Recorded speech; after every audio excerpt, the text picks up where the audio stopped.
यहाँ आपको हमेशा सुनने को मिलेगा। और भक्ति मार्ग पे अगर आप चले गए तो और ज्यादा सुनने को मिलेगा। और जब तक सुनने को नहीं मिल रहा है, समझिए भी भक्ति में कुछ ना कुछ कमी है। दुनिया के बोल अगर आपको कि सताए जा रहे हैं, बोले जा रहे भक्ति के विषय में, तभी आपकी भक्ति दृढ़ है, माने सही मार्ग पर जा रही है, आप सही मार्ग पर है। और दुनिया कुछ बोल नहीं रही आपसे, तो समझिए अभी भक्ति नहीं है, अभी आप चढ़ रहे हैं सीढ़ियों पर। लेकिन जिस दिन बोल चालू हो गए, अरे वाह बड़ी भक्ति कर रहे हो आजकल, बड़े तीर्थ यात्राओं में घूम रहे हो, आजकल बड़ी माला चल रही है तुम्हारी, अब गलत चीज पे जाओगे कोई आपको टोकेगा नहीं। लेकिन अब भक्ति मार्ग पे कुछ लोग तो कहते हैं हमारा तो घर ही सब तीर्थ है, हम तो यहीं बैठ के माला जप लेते हैं, यही हमारे भगवान है, यही। और एक और वो कौन सा दोहा है रेदास जी का, मन चंगा तो कठौती में गंगा। हमें कहीं जाने की जरूरत नहीं है, मन चंगा तो कठौती में गंगा। महाराज ये रेदास जी के लिए था, आपके लिए नहीं है। उनके लिए तो कठौते में गंगा जी प्रकट हो गई, आपके लिए तो दर्शन भी नहीं होंगे।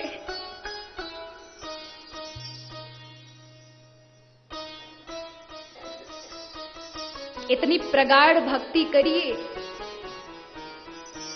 कहते हैं आपके अंदर जो ये बाहर है, ब्रह्मांड है, वो आपके अंदर भी है, वैसा का वैसा ही। अगर इस अंदर के ब्रह्मांड को जगाना है तो अत्यधिक ध्यान कीजिए। और छोटे मोटे ध्यान का काम नहीं होगा महाराज। कहते हैं कम से कम 3 से 4 हजार घंटे जिसने अपने जीवन में ध्यान के दिए हैं, वही अंदर की कुंडलियों को जागृत कर सकता है। अन्यथा छोटे मोटे लोगों के विषय की बात नहीं है कि अंदर की उस ब्रह्मांड को जागृत कर ले, कुंडलियों को जागृत कर ले। इसलिए भक्ति बहुत सूक्ष्म है, जिसको आप सरलता से कर सकते हैं। हमारे सनातन वैदिक इस धर्म में साधनों की कमी नहीं है। आप कथा सुनिए, आपको अगर अच्छा लगता है आप इस साधन पर चल सकते हैं, ये भी भगवान तक पहुंचाएगा। आप योग कर लीजिए, आप मेडिटेशन ले लीजिए, आप भजन कर लीजिए, आप यज्ञ कर लीजिए, यहां साधनों की कमी नहीं है। आप ग्रंथ पढ़िए, यहां साधनों की कमी नहीं है। ऐसे समझे, ट्रेन तो आपने देखी होगी, ट्रेन तो अपन जाते ही रहते हैं, सबने देखी होगी। तो ट्रेन में डिब्बे अलग अलग होते हैं ना, जनरल के अलग होंगे, स्लीपर वाले अलग होंगे ना, और एक थर्ड एसी होगा, एक सेकंड एसी होगा, एक फर्स्ट एसी होगा। अब जो फर्स्ट एसी वाले फर्स्ट एसी में घुस जाएंगे, सेकंड एसी वाले सेकंड एसी में, थर्ड एसी वाले थर्ड एसी में, स्लीपर वाले स्लीपर में, जनरल वाले जनरल। लेकिन जिनके पास टिकट नहीं होता वो गेट पे भी लटक जाते हैं। बस होना चाहिए कि वो ट्रेन में हो, वो रेल में बैठा हो, खड़ा ही होगा तो भी अपने गंतव्य तक पहुंच ही जाएगा। आपने कौन सा डिब्बा पकड़ रखा है वो आपके ऊपर है कि आपका मन किस साधन की ओर ज्यादा है। आप भजन करते हैं, इसलिए कथा तो केवल कथा ही बोली जाती है, लेकिन बीच में ये जो भजन आदि गाए जाते हैं, झांकी आदि दर्शन कराए जाते हैं, ये भक्तों के भावों के ऊपर होता है। क्योंकि जरूरी नहीं कि यहाँ सब प्रकांड ज्ञानी और वेद मर्मज्ञ सभी बैठे होंगे। कई भावुक भक्त भी बैठे होते हैं जिनको भजन से ही सब समझ आता है। कईयों को भगवान की झांकी निहारने में बड़ा आनंद आता है, बस सब मिल गया, प्रभु की झांकी मिल गई। तो इसका मतलब ये नहीं कि वो छोटे हो गए, उनमें भक्ति नहीं है, उनके भावों की प्रबलता है, उनमें भी उतनी भक्ति होती है। लेकिन उनकी मनोभावना अलग अलग साधन को पकड़कर बैठी है कि किसी को भगवान की दर्शन करने में ही आनंद होता है, किसी को कथा सुनने में ही आनंद होता है। तो एक कैटेगरी है, आप कौन से डिब्बे में चढ़े। और पक्का विश्वास है अगर आप रेल में बैठे होंगे तो पक्का अपने मार्ग तक, जहां तक आपको जाना है, जहां शांति है, जहां प्रसन्नता है, जहां आनंद है, वहीं तक आप पहुंचेंगे। पर आपके पास साधन होना चाहिए, भक्ति का हो, योग का हो, ध्यान का हो। अच्छा, जप और तप में क्या फर्क है?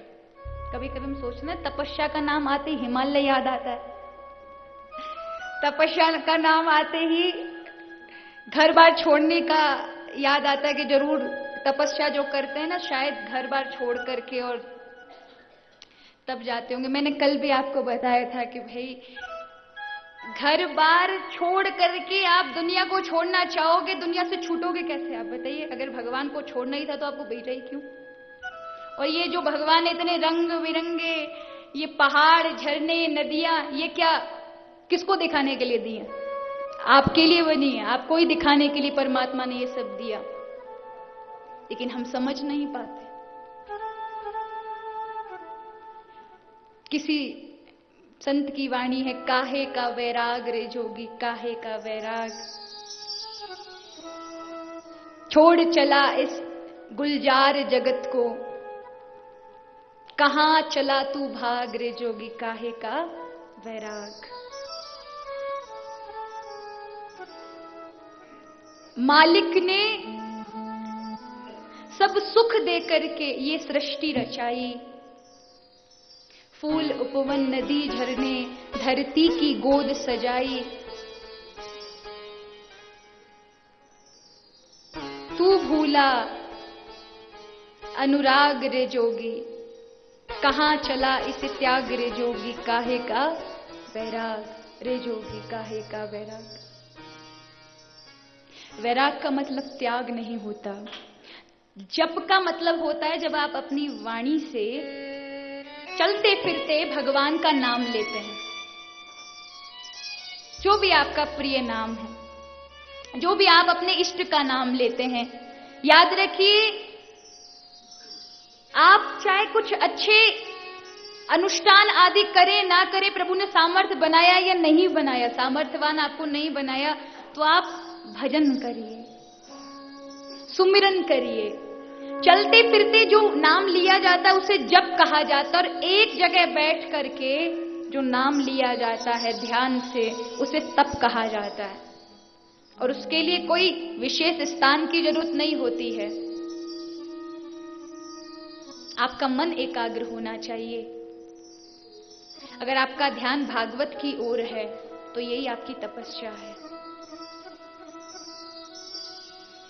अब हम सुबह सुबह आज तप्त सरोवर गए थे, और तप्त सरोवर में स्नान किया तो रास्ते भर में खूब कीर्तन किया, मंदिर में भी खूब कीर्तन किया, आनंद लिया।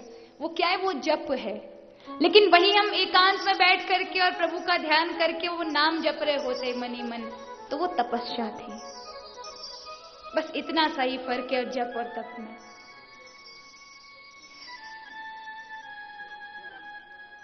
तो महाराज आज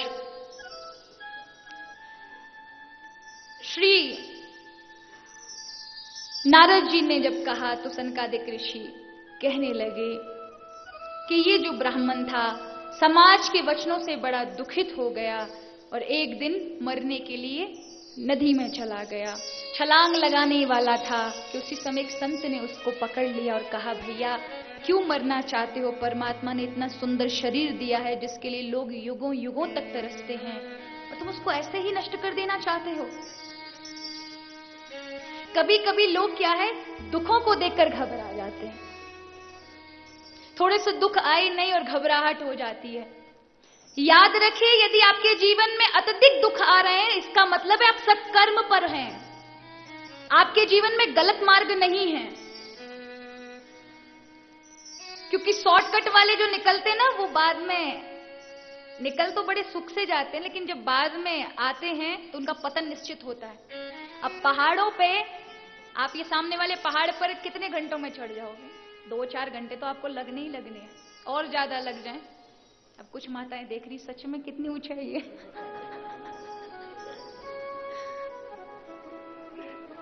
2-4 घंटे तो लगने ही लगने हैं। बड़ी मेहनत से लोग जो पर्वतारोहण होते हैं, पर्वतारोही, वो बड़े घंटों घंटों मशक्कत करके और रस्सियों से चढ़ चढ़ करके तब पहुंचते हैं, लेकिन गिरने में कितना टाइम लगता है? काम तमाम। इसी तरह से जब हम जाते हैं, अच्छे मार्ग पर जाते हैं, तो अनंत अड़चने आती हैं उनके भी जीवन में। जब वो पहाड़ पर चढ़ते तो बहुत सारे कष्ट आते हैं। कभी बर्फ उनके ऊपर गिर जाती है, कभी बड़े बड़े पत्थर उनके ऊपर गिर जाते हैं, लेकिन उनका धैर्य पीछे नहीं हटना चाहिए। जिसका धैर्य पीछे हट गया वो कभी उस वहां मंजिल तक नहीं प्राप्त कर सकता। जीवन में कष्ट तो आएंगे, लेकिन आप शॉर्टकट अपनाओगे कि चलो इच्छाएं बुरी नहीं होती हैं। ये जो भी मनुष्य को कराते हैं, मनुष्य से अपराध कराते, ये इच्छाएं कराती हैं। याद रखिए, इच्छाएं बुरी नहीं होती हैं। बुरा क्या होता है? उसके लिए, उस इच्छा को पूर्ण करने के लिए अपराध की ओर उतर जाना, गलत मार्ग को अपना लेना,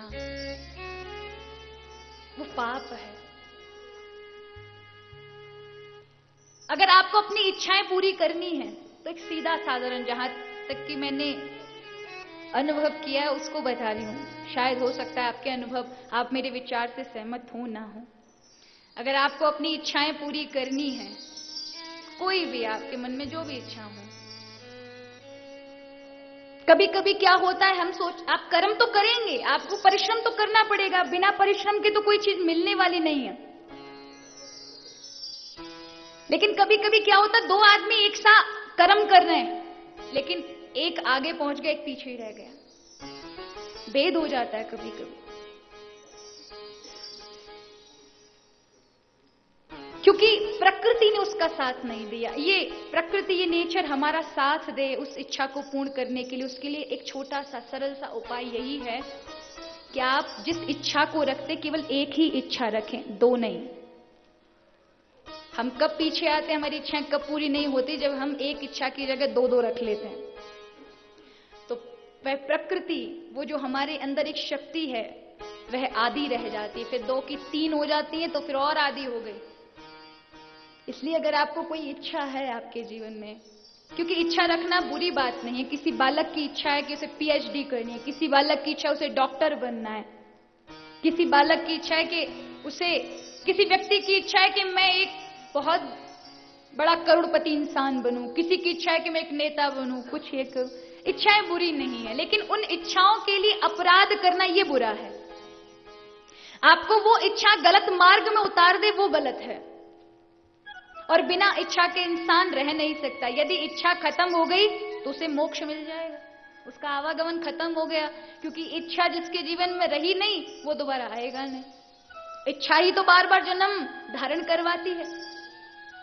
पुनरपि जन्मम पुनरपि मरणम कौन करता है?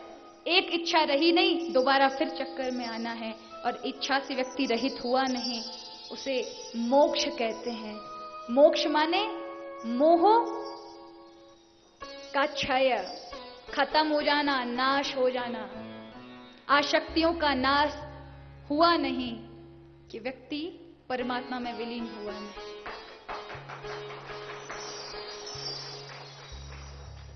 इसीलिए आज कहा कि तुम ब्राह्मण हो और ऐसे आत्महत्या करते हैं। कितना सुंदर भगवान ने शरीर दिया है, इसको भगवान के भजन में लगाओ। बोले महाराज छोड़ो मेरा हाथ, मुझे नहीं तुम्हारी बात सुननी।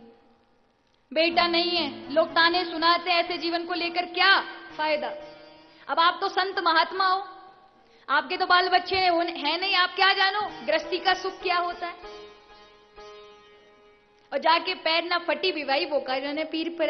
अब जिसके पैरों में कभी फटे नहीं हो जिसके पैर, तो उसको दर्द का क्या अनुभव होगा। महात्मा जी आप गृहस्थी तो है नहीं, आपके ज्ञान की बातें हमें अच्छी नहीं लग रही, आप जाओ। हमारा जीवन, हम मरे गिने कुछ भी करें, आपसे क्या लेना देना। संत जी ने देखा ये तो पक्का मरेगा। अब संत बड़े दयालु होते हैं, एक फल निकाल कर दिया और कहा वैसे तो तुम्हारे 7 जन्मों तक कोई संतान नहीं है, लेकिन तुम ब्राह्मण हो और इंसान को भगवान के दिए हुए जीवन को यूं बर्बाद नहीं करना चाहिए, इसलिए ये फल ले जाओ, अपनी पत्नी को खिला देना। भगवत कृपा से अगर मैंने थोड़ी बहुत भी तपस्या या साधना भगवान की होगी, तो उसके फल स्वरूप भगवान आपको अवश्य एक बालक देंगे। आज आत्मदेव नाम के ब्राह्मण आए, अपने घर में अपनी पत्नी धुंधली को वो फल दिया, कहा संत का प्रसाद है। और महाराज ये जो धुंधली है ये क्या है? ये बुद्धि है। बुद्धि भक्त के जीवन में भाव बुद्धि कभी नहीं बना सकती। बुद्धि का ताना बाना यहां जाल बुनता है और यहां फंस जाते हैं। यही होता है ना, हृदय में तो फंसाया जाता है। यहां से पूरे विचार बनते और यहां से काम चलता है। अब आप किसी से प्रेम करेंगे तो बुद्धि से थोड़ा ना करेंगे, किससे करेंगे? हृदय से करेंगे। प्रेम